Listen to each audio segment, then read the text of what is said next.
je vais encore revenir en arrière. Il s'agit de mes relations à Paris et à la France. Donc, ce sont des projets avec lesquels, dont nous occupons ici en France, WeShare, Alpajol.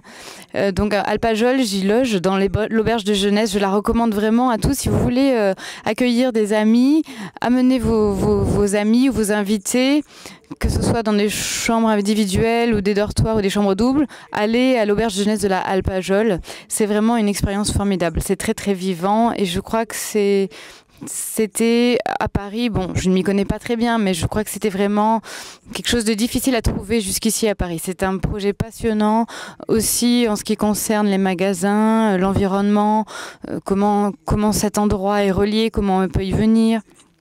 Tout simplement le sentiment d'être là le soir devant les bâtiments, les rencontres humaines. Donc c'est un projet vraiment remarquable. Et il y a des amis, vous connaissez peut-être le concept d'économie collaborative. Donc il y a un festival là-bas. Antonin, l'un des initiateurs de ce projet, est un bon ami et il vit à moitié à Paris, à moitié à Berlin. Donc il a le meilleur des deux mondes, je crois.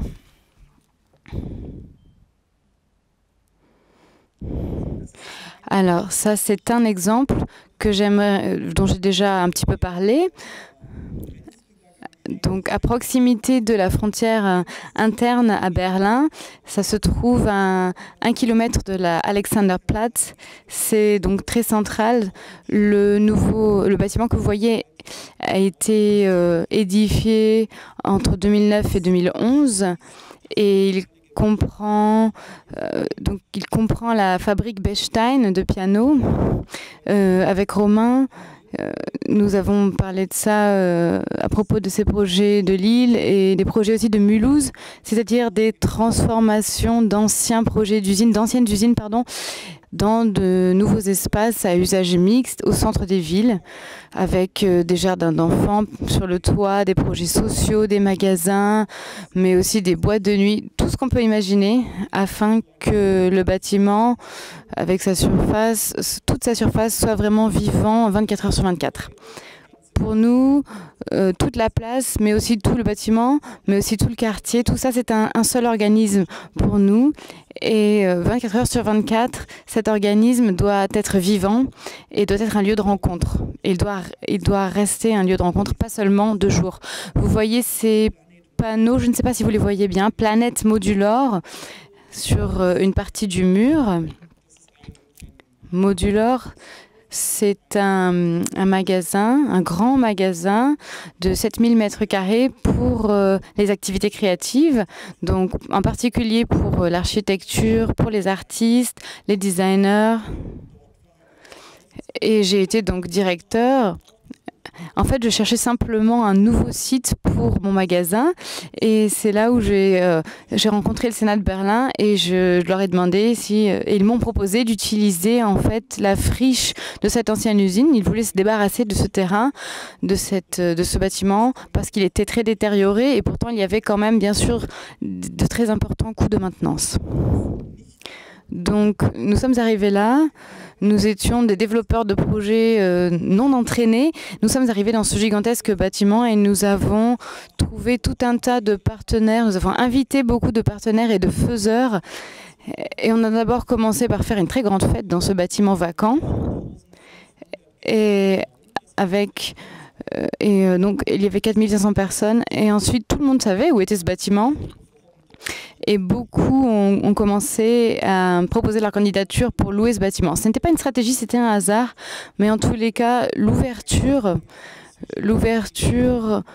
à de très nombreux sujets importants à Berlin a été une clé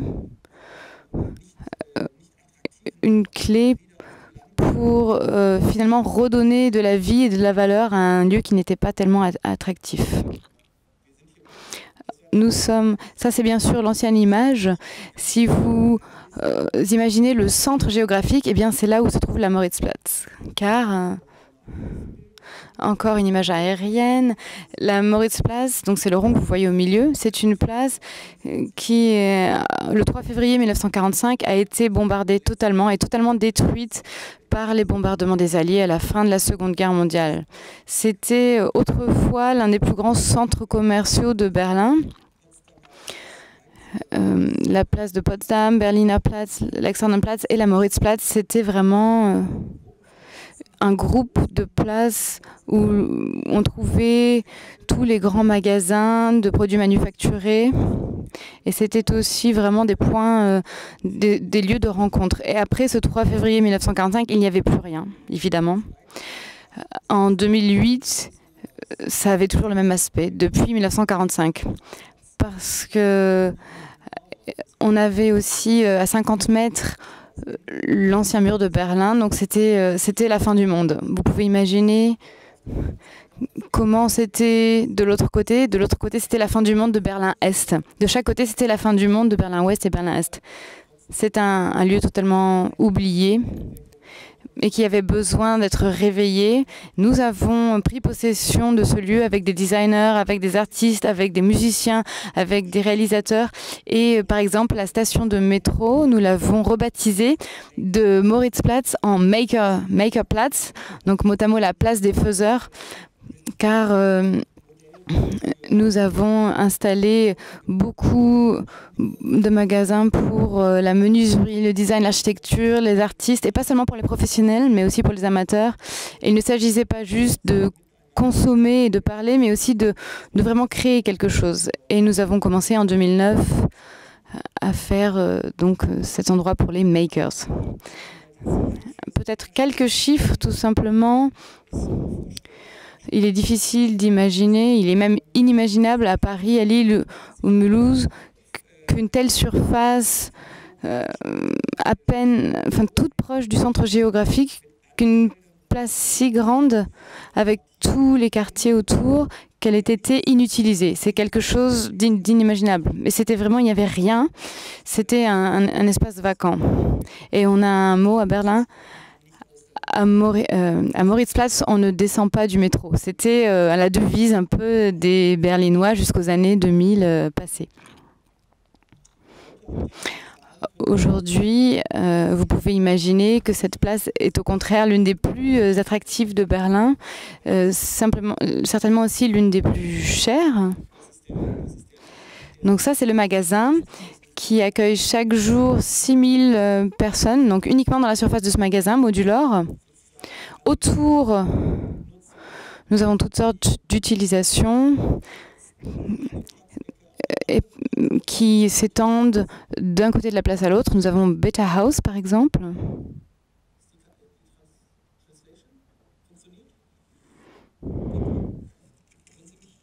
Est-ce que vous m'entendez? La traduction fonctionne? Oui, oui. Alors, à côté de l'ancienne fabrique de pianos, nous avons développé tout un tas d'utilisations. De l'autre côté de la place, une usine vide a été utilisée. Des amis m'ont demandé est-ce qu'on pourrait pas faire des espaces de coworking. C'était en 2008 et j'ai dit mais c'est quoi du coworking? Ils m'ont dit bah en fait c'est une grande salle et ça c'est notre infrastructure et ça permet à des freelances, des gens qui travaillent en indépendant, de travailler avec différentes méthodes et formats de manière à ce qu'ils puissent travailler ensemble. Et on peut utiliser cet espace pour faire de superbes bureaux et des conditions de travail excellentes. Donc la Beta House a commencé comme ça, avec 200 mètres carrés. Peut-être qu'il est intéressant sur le plan méthodologique de parler du fait que le propriétaire du bâtiment n'avait pas confiance, mais il a quand même mis cet espace à disposition et avec une politique du livre ouvert, Open Book Policy, c'est-à-dire que il a regardé les chiffres comptables et quand il a vu une sorte de seuil des profits, seuil de revenus, eh bien, il a augmenté le loyer, qui était jusqu'ici, le loyer était très, très, très bas. C'était un loyer de 1 euro par mètre carré par mois. 1 euro. Je crois que vous aimeriez aussi avoir ça à Paris, non ? Donc, mais quand ils ont eu de plus en plus de succès, donc de plus en plus de formats, de conférences, d'ateliers dans cette Beta House, le bâtiment s'est rempli, le terrain aussi, la Moritzplatz a accueilli de plus en plus de monde.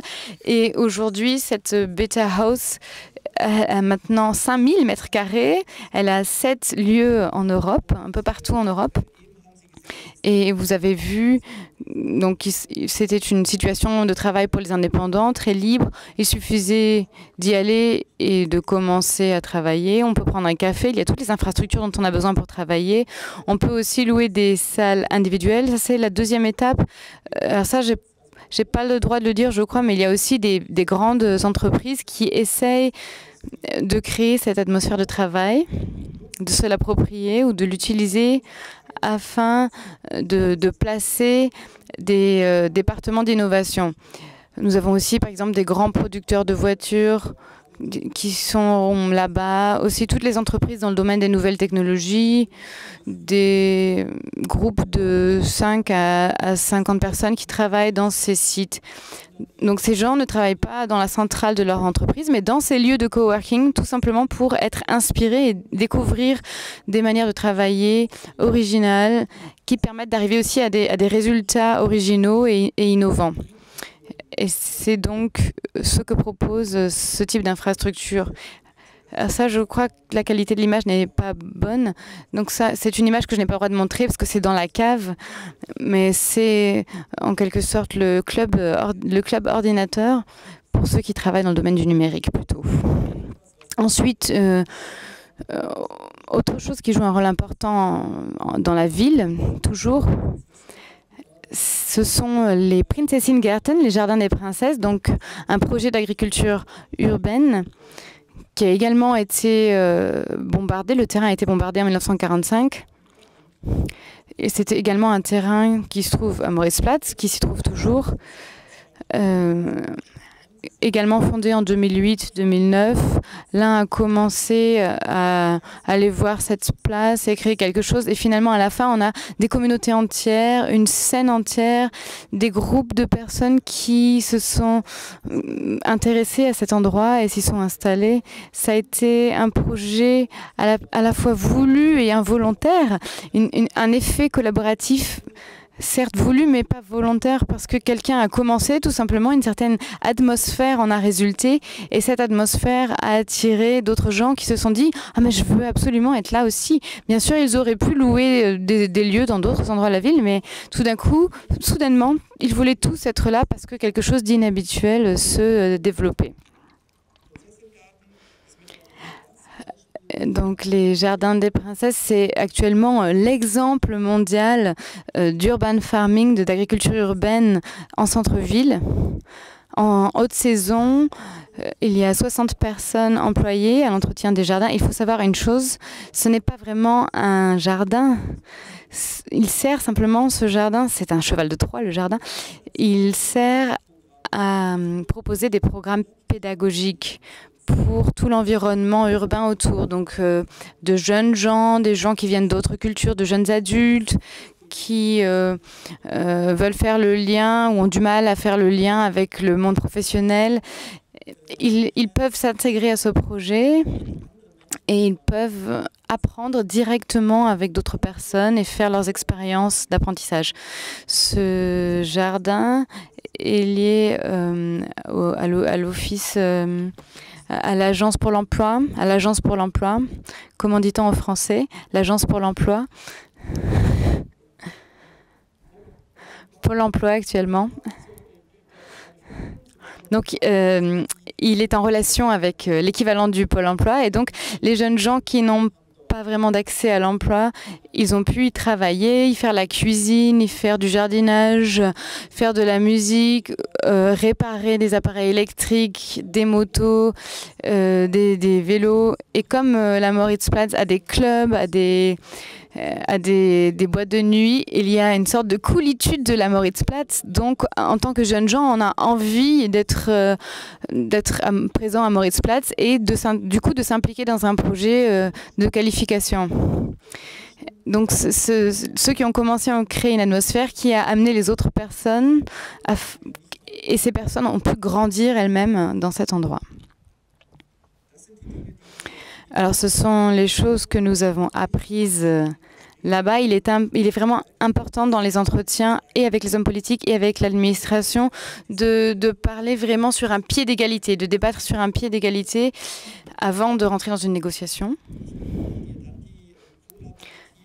Ensuite, en ce qui concerne la planification collaborative, il est très important de la planifier et de la mettre en œuvre ensemble, étape par étape. Ensuite, les autres points que vous voyez ici, très très brièvement, ce qui est très important pour moi, c'est le point en bas, que les hommes politiques et l'administration se conforment aux utilisateurs de la société civile, donc que les citoyens bien formés soient intégrés et que le processus de planification est certes un objectif et qu'il s'efforce d'atteindre cet objectif. Toutefois, il faut que dans chaque étape, on ait l'occasion de corriger la trajectoire, de corriger le chemin et éventuellement de l'amener dans une autre direction à partir d'un autre point de vue, de nouvelles perspectives. Ce sont des processus de planification qu'on n'imagine pas uniquement sur le papier ou dans l'abstraction, dans l'abstrait, mais qui sont vraiment, qui ont beaucoup de succès, comme à Moritzplatz, mais qui intègrent chaque personne concernée. À Moritzplatz, il y a également eu la grande manifestation du quartier de Kreuzberg à Berlin. Et jusqu'à il y a 2 ans, la ville brûlait. On pourrait dire que c'était vraiment comme une guerre civile, les manifestations du 1er mai à Kreuzberg. Et bon, ce quartier un peu hipster, trendy, avec des magasins, avec des crèches pour enfants, avec des designers, avec des espaces de coworking, n'a pas été une seule fois ces dernières années, au cours des 7 dernières années, il n'y a eu qu'une seule vitre de cassée. Mais la façade n'est pas taguée, mais c'est presque un mauvais signe, parce qu'il faudrait qu'il y en ait un. En tout cas, grâce à ce modèle collaboratif, coopératif, avec beaucoup de communication, on a réussi à intégrer ceux qui se sentent habituellement mis à l'écart et à transmettre, faire passer l'impression qu'il ne s'agit pas d'une gentrification, qu'il ne s'agit pas de forces obscures qui s'installent et qu'il ne s'agit pas d'initier des choses sans tenir compte des besoins des gens. Ce sont des choses qui existent dans d'autres villes aussi, mais je ne vais pas en parler aujourd'hui parce que je crois que vous voudriez rentrer à l'heure chez vous pour pouvoir manger ce soir. Un autre exemple, j'aimerais vous le donner brièvement, dans le quartier Kreuzberg, également très très central, qui est à peine à 12 minutes de la Moritzplatz. Donc il y a une ancienne halle de marché qui se consacre à la culture gastronomique. C'est presque un stéréotype de le dire, mais en France, il y a de toute façon cette culture qui est très représentée aussi par d'anciennes halles de marché, alors qu'à Berlin, cette culture gastronomique avait presque disparu. Il n'y avait plus que 3 anciennes halles de marché. Et donc, il s'agit là de la Markthalle 9 qui se trouve au centre de Kreuzberg. Et c'est intéressant, je crois, pour vous en tant qu'aménageur. Elle était, à cause de la société qui l'administreront, elle a été attribuée à un processus conceptualisé qui se basait sur une société de marché de gros. Il s'agissait d'une société publique et cette société n'a absolument pas demandé son avis au Sénat de Berlin, mais a déclaré tout simplement à cet endroit, un quartier très multiculturel, il faut qu'il y ait une adjudication qui repose sur la qualité et non pas seulement sur le plus offrant en termes d'argent. Donc l'argent est un aspect, mais les aspects plus importants sont la durabilité, la qualité des contenus, la qualité des marchandises et des produits, mais aussi des entreprises qui s'y installent et qui viennent, et ils y sont parvenus avec l'aide avec l'aide des autorités locales, des politiques locales, de confier cette halle des marchés à 3 jeunes gens qui y sont d'ailleurs maintenant depuis 6 ans. Et je ne peux que vous recommander, si vous séjournez à Berlin, si vous voulez manger français avec une qualité même approximativement bonne, allez vraiment là-bas. C'est devenu très très international. Et comme à Berlin, c'est devenu plus cool de parler anglais, il y a une manifestation qui s'appelle Street Food First Day et vous allez vraiment découvrir une atmosphère formidable avec des gens de toutes les nationalités qui parlent toutes les langues possibles, avec tous les budgets possibles, des gens qui n'ont presque rien, des gens au contraire qui sont très aisés et très chics qui se retrouvent là-bas. Et c'est vraiment un point de rencontre qui montre que lorsque les bonnes personnes sont impliquées dans la conception d'un quartier, il en ressort vraiment un lieu qui devient un lieu de rencontre pour tous, entre guillemets. Ah, pardon. Il y a beaucoup de textes, ça va vous fatiguer, mais j'aimerais encore mentionner quelques projets.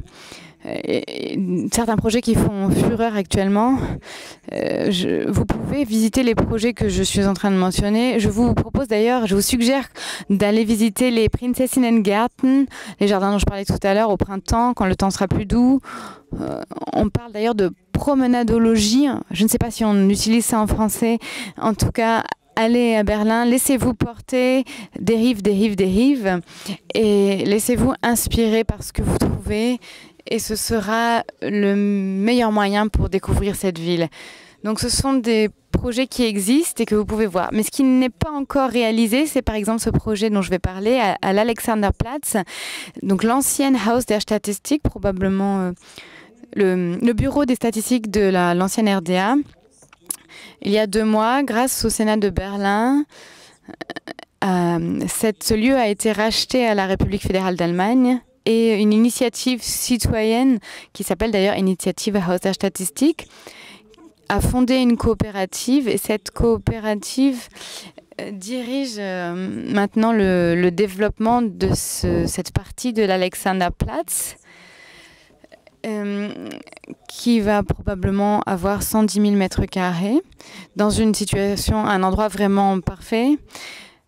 Un quart de cette initiative va être consacré à des logements étudiants, des ateliers, mais il y aura aussi un endroit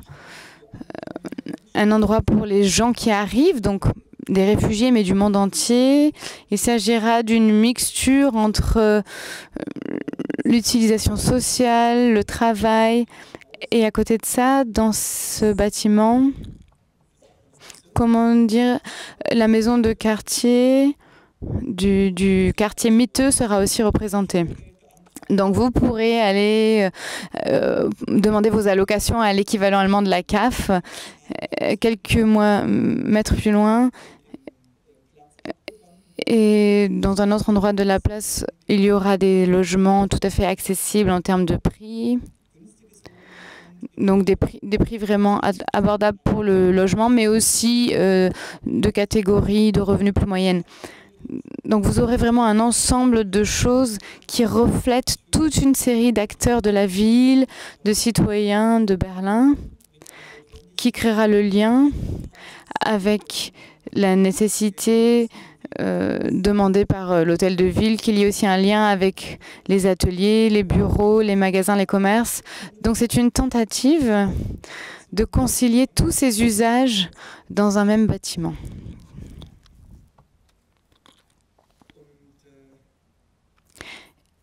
Et je continue. Donc voici le bâtiment dont je parlais, Haus der Statistik, c'est l'illustration de ce dont je vous parlais. Tout est vide et il devait être démoli. Ce bâtiment devait être démoli jusqu'à ce qu'il y a 2 ans, un groupe de personnes proteste contre ce projet. Ils ont dit on peut rénover ce bâtiment, on peut le requalifier, et il y a eu tout un tas de, ça va permettre de résoudre tout un tas de défis de la ville. Oui, d'ailleurs, en lien avec cette installation, l'hôtel de ville va être développé avec des artistes et des urbanistes. Donc c'est un co-développement. Je ne sais pas si vous le savez, il y a un artiste. L'image de gauche va vous le montrer. Ce sont des toboggans de Karsten Höller. Et on a pris contact avec cet artiste. Et on lui a dit, si on a besoin d'une autorisation ou d'allocation qu'on doit aller chercher à l'hôtel de ville de Mitte, il faut aussi quand même que ce soit agréable quand on quitte l'hôtel de ville. Et donc, on réfléchit à implanter cette installation de toboggan à la fois comme projet artistique et comme projet d'usage ludique pour que les gens aient quelque chose de ludique quand ils vont demander leurs allocations ou faire d'autres formalités administratives. Et c'est utilisable, je le précise.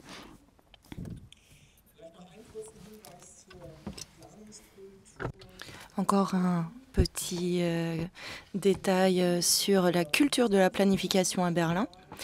Il y a 20 ans, si vous êtes allé à Berlin il y a 20 ans, eh bien, et que vous ne parliez pas allemand et juste un peu d'anglais, eh bien, vous auriez eu la vie dure, mais cela a bien changé. Dans les quartiers du centre-ville, on se débrouille avec l'anglais, mais aussi avec l'espagnol et le français. Vous pouvez commander à manger, demander votre chemin, réserver des chambres et, si vous voulez, même flirter. Les Berlinois du monde entier, comme je dis toujours, eh bien, disent tous qu'il est possible de se débrouiller dans une autre langue que l'allemand à Berlin, donc faire la conversation, commander un café, etc. Et cela mène à l'apparition de nouvelles cultures, de nouvelles communautés, de nouveaux groupements, eh bien, se sentent bien à Berlin, ils trouvent leur place, notamment la communauté japonaise. Pour l'instant, nous n'avons que 3100 Japonais et Japonaises à Berlin, mais nous avons eu une proposition de projet d'amis et de partenaires japonais. Donc voilà un exemple d'intégration d'une communauté au sein d'un nouveau projet dans la ville. Voilà l'exemple d'un projet qui va réunir eh bien, le Japon, la technologie, l'artisanat, vraiment tout un tas d'éléments que nous relions au Japon, pas seulement les stéréotypes, mais des éléments qui parlent à tout le monde. On a pris le temps d'y réfléchir et tous ces éléments eh bien, se rejoignent. On n'a pas forcément tout non plus planifié, organisé dans tous les détails, mais ça laisse une partie à l'imagination, à la liberté. Berlin, avec cette arrivée de la communauté japonaise, essaye en tout cas de créer des points de rencontre entre les cultures. Nous avons affaire à 90 000 mètres carrés pour ce projet. Au centre de Berlin, à Paris, ça représenterait quand même une très grande surface également.